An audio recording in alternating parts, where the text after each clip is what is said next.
Hello students, कैसे हैं? उम्मीद है अच्छे होंगे, स्वस्थ होंगे। तो पिछले क्लास में हम लोगों ने पढ़ा था कि प्रकाश का परावर्तन और उसका न्यूमेरिकल्स, जितने भी उसके न्यूमेरिकल्स थे हमने अच्छे से कवर कर लिया। ठीक है, उम्मीद है वो क्लास आपने अच्छे से देख भी लिया होगा। ठीक है, अब देखिए हम लोग पढ़ने वाले हैं प्रकाश का अपवर्तन। क्या चीज़? प्रकाश का अपवर्तन। तो क्लास स्टार्ट करने से पहले आपको एक मोटिवेशनल पॉइंट लेकर आया हूँ, जिससे कि आपका हौसला ताज़ा करेगा और आपको ऊर्जावान बनाएगा। तो चलिए देखते हैं मोटिवेशनल पॉइंट, पहले देख लेते हैं।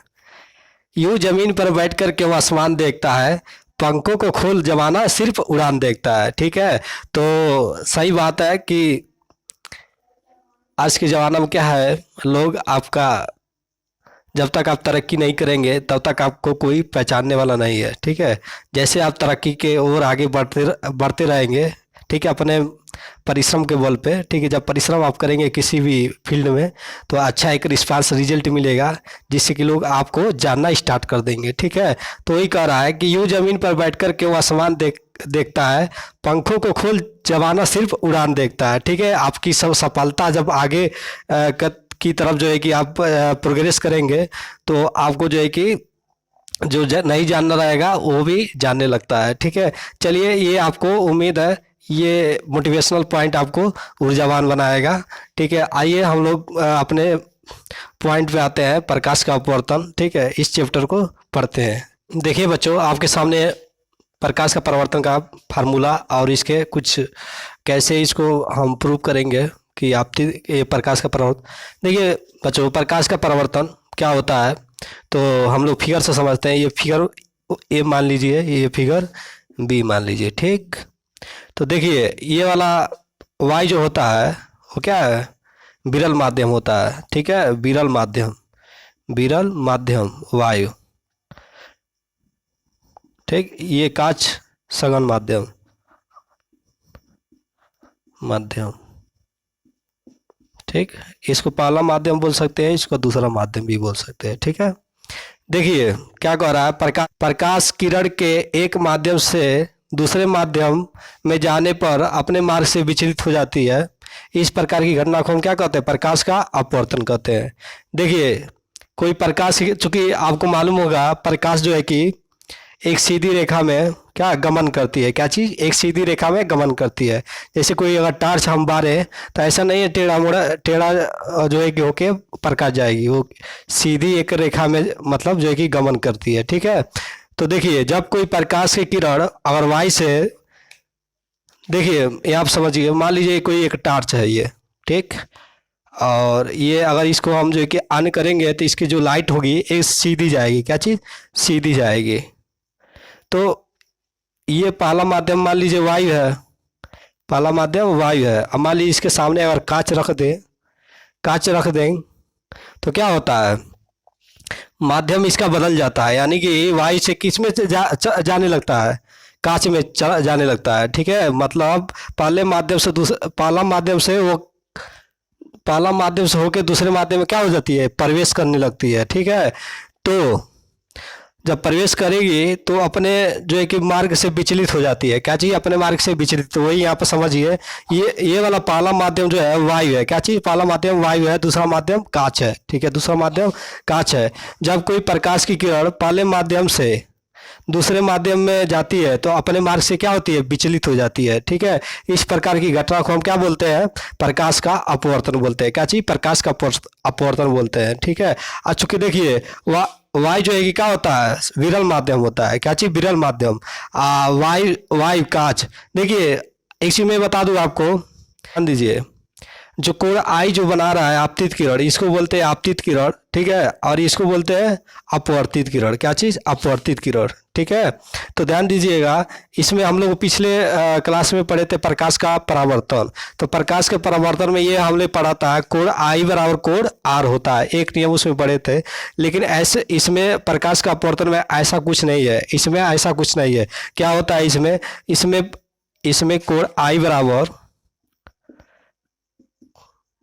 कोण आर। ठीक है, कोण आर, ये नहीं होता है। क्या चीज नहीं होता है, मतलब ये है कोण आई बराबर कोण आर इसमें नहीं होता है, ठीक है। क्योंकि जब भी देखिए, जब कोई आपतित किरण पहले माध्यम से दूसरे माध्यम में प्रवेश करती है, ठीक है, तो क्या होता है, अविलंब से या तो दूर हटेगी या तो अविलंब और झुकेगी, ठीक है। दो कंडीशन होगा, ठीक है। इस दशा का मान घट भी सकता है, कोण आई का मान बढ़ भी सकता है। तो इसलिए हम कह सकते हैं कोण आई बराबर कोण आर जो है कि बराबर नहीं होते हैं, ठीक है, बराबर नहीं होते हैं। उम्मीद है ये चीज़ आपको समझ में आया होगा, ठीक है। अब ध्यान दीजिए, अब हम एक क्वेश्चन हमारे मन में ये उत्पन्न होता है कि ये जो किरण आ रही है, ठीक है, ये जो किरण आ रही है आपतित किरण पहले माध्यम से आती है तो क्या एक सीधी इसका गमन क्या होता है, सीधा होता है, ठीक है। प्रकाश की जो गमन होता है सीधा होता है, लेकिन जब दूसरे माध्यम में जस्ट ही प्रवेश करती है तो क्यों झुक जाती है, क्यों झुक जाती है, मतलब अविलंब को या तो झुक जाएगी या दूर हट जाएगी अविलंब से, ये अविलंब है, ठीक है। तो अविलंब से दूर या तो चली जाएगी या अविलंब की ओर झुक जाती है। तो ऐसा क्यों होता है, तो मैं आपको बता दूं, इसलिए होता है क्योंकि प्रकाश की जो चाल होती है, प्रकाश की चाल जो होता है हर माध्यम में क्या होता है, बदलता है, हर माध्यम में बदलता है। मान लीजिए पहला माध्यम में प्रकाश, जैसे पहला माध्यम क्या था, वायु था, तो वायु में प्रकाश की चाल कुछ और रहा होगा, और कांच में अगर प्रवेश कर रही है तब उसका प्रकाश की चाल क्या कुछ और रहा होगा, ठीक है। तो विरल माध्यम है, क्या चीज विरल माध्यम है, ये सघन माध्यम है। इसलिए क्या है, मतलब इसमें पहला माध्यम है प्रकाश की, मतलब वायु में प्रकाश की चाल क्या होती है, ज्यादा होती है, और कांच में प्रकाश की चाल कम होती है। इसलिए क्या होता है, जब पहले मतलब वायु माध्यम से कांच में जब प्रकाश की किरण प्रवेश करती है तो अविलंब की ओर, इसीलिए अविलंब की ओर झुकती है, क्या चीज अविलंब की ओर झुकती है। तो आपको याद रखना पड़ेगा, चूंकि बहुविकल्पी क्वेश्चन में पूछे जा सकते हैं इस टाइप के क्वेश्चन, कि जब प्रकाश की किरण विरल माध्यम से सघन माध्यम में जाती है तो अविलंब से दूर हटती है। देखिए आपसे बोर्ड के एग्जाम में पूछ सकता है कि जब प्रकाश की किरण विरल माध्यम से सघन माध्यम में जाती है तो क्या होता है, तो पहला ऑप्शन दे देगा कि अविलंब से दूर हटती है, दूसरा ऑप्शन दे देगा कि अविलंब की ओर झुकती है, ठीक है, या दे देगा इसमें से दोनों, ठीक है, और तीसरा देगा आपका इसमें से कोई नहीं। तो आपको जब पढ़े रहेंगे तो आपको मालूम होगा कि विरल माध्यम से सघन माध्यम में जब कोई प्रकाश की किरण जाती है तो क्या होता है, अविलंब की ओर झुकती है, क्या चीज अविलंब की ओर झुकती है, ठीक है। क्यों, क्योंकि जब पहले माध्यम में प्रकाश की चाल कुछ और होता है, दूसरे माध्यम में जब प्रवेश करती है तो उस कंडीशन में प्रकाश की चाल कुछ और होता है। इसलिए जो है कि ये जो है कि क्या होता है, या तो अविलंब की ओर झुकेगी या तो अविलंब से दूर हटेगी, ठीक है। तो यहाँ से डिफिनेशन, यहाँ फिगर से भी समझ लीजिए डिफिनेशन क्या है। जब कोई प्रकाश की किरण एक पहले माध्यम से दूसरे माध्यम में प्रवेश करती है तो अब अपने मार्ग से क्या होती है, देखिए यहाँ इसका चूंकि मार्ग है तो पूरा ऐसे आना चाहिए, सीधा आना चाहिए, लेकिन देखिए अपने मार्ग से क्या हो रही है, झुक जा रही है, ठीक है। तो इस प्रकार की घटना हम क्या कर सकते हैं, ठीक है। देखिए विरल से सघन में गया तो क्या चीज अविलंब की ओर झुक गया है, ठीक है। अगर मान लीजिए कांच से वायु में जा रही है, मान लीजिए टॉर्च में कोई प्रकाश की किरण है, कांच से वायु में जा रही है, तो उस दशा में जो है कि क्या होगा, तो उस दशा में हम बता दें, देखिए जब कोई प्रकाश की किरण, इसको बोल लीजिए सघन माध्यम, क्या चीज सघन माध्यम, इसको विरल माध्यम, विरल माध्यम, ठीक है। तो ध्यान दीजिए, जब कोई प्रकाश की किरण सघन माध्यम से विरल माध्यम में जाती है तो अविलंब से क्या होती है, दूर हटती है, क्या चीज अविलंब से दूर हटती है। ये आपको पॉइंट याद होना चाहिए, ठीक है। क्यों, क्योंकि बोर्ड के एग्जाम में इस टाइप के क्वेश्चन बहुविकल्पी, अब चूंकि 20 क्वेश्चन आ रहे हैं, ठीक है, तो 20 क्वेश्चन बहुत मायने रखते हैं आपके परसेंटेज के लिए, ठीक है। और इस पॉइंट को आपको याद होना चाहिए कि अगर मान लीजिए प्रकाश की किरण सघन माध्यम से विरल माध्यम में जा रही है तो क्या होगा, अविलंब से क्या होती है, दूर हटती है, क्या चीज अविलंब से दूर हटती है, ठीक है। तो उम्मीद है ये आप पॉइंट आपको समझ में अच्छे से समझ में आया होगा, प्रकाश का परावर्तन और चूंकि उसके ये फिगर जो है जो है कि मान लीजिए सघन से विरल से सघन में जाएगी तो क्या होगा उस कंडीशन में, और सघन से विरल में जाएगी तो मतलब क्या होगा, ठीक है। उम्मीद है ये जो है कि पॉइंट्स जितने भी फिगर बना के और प्रकाश का अपवर्तन अच्छे से समझ में आया होगा, ठीक है। आइए अगला प्रकाश के अपवर्तन के नियम समझते हैं। क्या चीज? प्रकाश के अपवर्तन के नियम। तो प्रकाश का अपवर्तन के नियम क्या क्या होता है, तो आइए हम लोग समझते हैं। देखिए बच्चों, इसमें दो नियम होते हैं, प्रकाश के अपवर्तन के दो नियम, ठीक है। तो देखिए कौन सा होता है। देखिए, आपतित किरण, अपवर्तित किरण तथा आपतन बिंदु पर अभिलंब तीनों एक ही तल पे होते हैं। तो यहाँ से समझिएगा, आपतित किरण, ठीक है, अपवर्तित किरण तथा आपतन बिंदु, ठीक है। देखिए, आपतित किरण, ये वाली किरण, आपतित किरण तथा अपवर्तित किरण तथा आपतन बिंदु पर अभिलंब तीनों क्या होते हैं? एक ही तल पे होते हैं। आपतित किरण, पर किरण तथा आपतन बिंदु पर अभिलंब तीनों एक ही तल पे होते हैं। एक तो नियम ये हो गया, ठीक है। और दूसरा नियम क्या है? किन्हीं दो माध्यमों के लिए एक ही रंग का, दो माध्यमों के लिए एक ही रंग के प्रकाश के लिए आपतन कोण की जाया, क्या चीज? आपतन कोण की जाया तथा अपवर्तन कोण की जाया का अनुपात क्या होता है? एक नियतांक होता है, ठीक है। देखिए साइन आई बटा साइन आर, मतलब साइन आई बटा साइन आर बराबर क्या होगा? नियतांक। क्या चीज? नियतांक। इसे हम क्या कहते हैं? स्नेल का नियम। अगर मान लीजिए बोर्ड के एग्जाम, चूंकि बहुत ही एग्जाम में पूछा भी जाता है, स्नेल का नियम लिखिए, तो स्नेल का नियम भी इसे हम कहते हैं, ठीक है। तो एक बार मैं इसको बता दूं, किन्हीं दो माध्यम, देखिए दो माध्यम है ना, ये पहला माध्यम और ये दूसरा माध्यम, ठीक है। तो ध्यान दीजिए, किन्हीं दो माध्यम के लिए एक ही रंग का प्रकाश, एक ही रंग का प्रकाश आपतन कोण, ये वाला आपतन कोण की जया, आपतन कोण की जया, जया, ठीक है, मतलब साइन, आपतन कोण की जया तथा अपवर्तन कोण की जया, अपवर्तन कोण की जया, ठीक है, अपवर्तन कोण की जया का अनुपात, अनुपात माने बट्टा या बाई, ठीक है, या डिवाइड का अनुपात एक नियतांक होता है। क्या चीज? एक नियतांक होता है। ये जो है कि स्नेल का नियम भी इसे हम कहते हैं, ठीक है। उम्मीद है आप दोनों, आपको नियम अच्छे से समझ में आया होगा, ठीक है। देखिए बच्चों, एक चीज आपको और जानना बहुत जरूरी है। देखिए, नियतांक हम क्या बोल सकते हैं? पहले माध्यम के सापेक्ष दूसरे माध्यम का अपवर्तनांक बोल सकते हैं, ठीक है। तो यानी कि हम लिख सकते हैं इसको, ये भी लिख सकते हैं, साइन आई बटा साइन आर इजकल टू पहले माध्यम के सापेक्ष दूसरे माध्यम का अपवर्तनांक। पहले माध्यम के सापेक्ष, तो चूंकि देखिए पहला माध्यम क्या है? कांच है, तो इसको हम लिख सकते हैं जी, पहले माध्यम के सापेक्ष दूसरे माध्यम का अपवर्तनांक की यन से डिनोट करते हैं अपवर्तनांक। किसे? यन से डिनोट करते हैं, यन से डिनोट करते हैं अपवर्तनांक, प्रदर्शित करते हैं, ठीक है। ये चीज बात आपको मालूम होना चाहिए, ठीक है। चलिए अगला पॉइंट क्या है उसको हम लोग समझते हैं। आइए हम लोग क्रांति कोण के बारे में समझते हैं, क्या होता है क्रांति कोण। तो देखिए, यदि आपतन कोण का मान धीरे धीरे बढ़ाते जाए, आपतन कोण ये वाला कोण दे रहा है, ठीक है, आई, ठीक है। अगर इस कोण का मान हम बढ़ाते जाए, ठीक है, बढ़ाते जाए तो अपवर्तन कोण भी क्या होता है? ये वाला जो कोण होता है, ये वाला जो ऐसे है, मान लीजिए इसको जब बढ़ाएंगे, ऐसे बढ़ाएंगे, तो ये भी तो कोण ऐसे रहेगा तो ऐसे बढ़ेगा।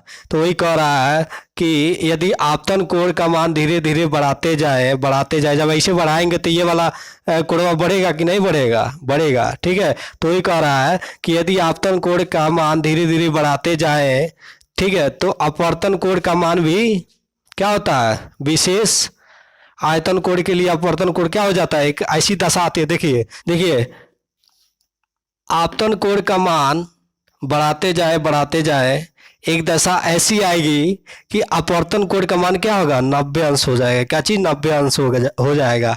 उस दशा में हम क्या कर सकते हैं? जो 90 डिग्री जब बनाएगा, ठीक है, 90 डिग्री जब बनाएगा, तो इस कोण को हम क्या कहते हैं? क्रांति कोण कहते हैं। क्या चीज? क्रांति कोण कहते हैं। तो एक बार मैं आपको और एक्सप्लेन कर देता हूँ। देखिए, जब आपतन कोण के मान बढ़ाते जाए, ठीक है, तो क्या होता है? अपवर्तन कोण के मान भी बढ़ता जाता है, ठीक है। जब देखिए उतना बढ़ाया जाए, जब अपवर्तन कोण 90 अंश की स्थिति में आ जाए, उस दशा में जो 90 डिग्री का कोण बना रहा है, उस कोण को हम क्या बोलेंगे? क्रांति कोण। क्या चीज? क्रांति कोण बोलेंगे। उम्मीद है ये आपको समझ में आया होगा। ठीक है। इस पूर्ण आंतरिक परावर्तन, तो पूर्ण आंतरिक परावर्तन क्या होता है, तो पहले हम डिफिनेशन समझते हैं। डिफिनेशन समझने के बाद ये हम समझा देंगे आपको। पहले डिफिनेशन क्या कह रहा है उसको आइए हम समझते हैं, उसके बेसिस पे इसको हम समझाएंगे। तो ध्यान दीजिएगा। देखिए, यदि आपतन कोण को और बढ़ाएं अर्थात आपतन कोण का मान क्रांति कोण से थोड़ा सा अधिक कर दे तो प्रकाश बिल्कुल विरल माध्यम में नहीं जाती है, विरल माध्यम में नहीं जाती है, बल्कि संपूर्ण प्रकाश परावर्तित होकर सघन माध्यम में ही लौट जाता है। इस प्रकार की घटना को पूर्ण आंतरिक परावर्तन कहते हैं। तो ध्यान दीजिए क्या कह रहा है, फिगर से हम समझते हैं। तो देखिए क्या कह रहा है। देखिए, क्रांति कोण में हम क्या समझे थे कि आपतन जो कोण है, आपतन कोण का मान बढ़ाते जाए, ठीक है, वहां तक बढ़ाते जाए। देखिए, बढ़ाते जाए, एक दशा में अपवर्तन कोण का मान क्या होता है? 90 अंश हो जाता है। ठीक है। इस कोण को हम अपवर्तन को जो 90 अंश का कोण बनाता है, अपवर्तन कोण, इस कोण को हम क्या कहते हैं? क्रांति कोण कहते हैं। ठीक है। इस प्रकार की घटना को क्रांति कोण कहते थे। लेकिन इसमें क्या है कि क्रांति कोण जो 90 अंश बना रहा है, थोड़ा सा और बढ़ा दिया जाए तो क्या होगा? 90 अंश से क्या होगा? थोड़ा सा ज्यादा हो जाएगा। जब ज्यादा होगा तो क्या होगा? जिस माध्यम से ये किरण आई थी उसी माध्यम में चली जा रही है। ठीक है। यानी कि जो किरण जिस माध्यम में, मतलब पहला माध्यम है ना ये, देखिए पहला, ये दूसरा माध्यम में तो गई नहीं, यही से मुड़ गई है, तो दूसरा माध्यम में जा ही नहीं पाई। तो वही कह रहा है आपसे, यदि आपतन कोण को बढ़ाते जाए, ठीक है, तो आपतन कोण का मान क्या होता है? क्रांति कोण से, यानी क्रांति में 90 अंश से, 90 अंश से थोड़ा सा अधिक हो जाता है। देखिए 90 अंश से थोड़ा सा अधिक हो गया है ना, तो अधिक हो जाए तो प्रकाश बिल्कुल बिल्कुल विरल माध्यम, दूसरा माध्यम कौन सा है? विरल माध्यम। तो वही कह रहा है, विरल माध्यम में नहीं जाती है, बल्कि संपूर्ण प्रकाश परावर्तित होकर क्या सघन माध्यम में ही लौट जाती है या चली जाती है। ठीक है। इस प्रकार की घटना को हम क्या कहते हैं? पूर्ण आंतरिक परावर्तन कहते हैं। उम्मीद है ये कंसेप्ट आपका क्लियर हो गया होगा। पूर्ण आंतरिक परावर्तन और क्रांति को प्रकाश का परावर्तन और उसके नियम। ठीक है। ये चीज मैं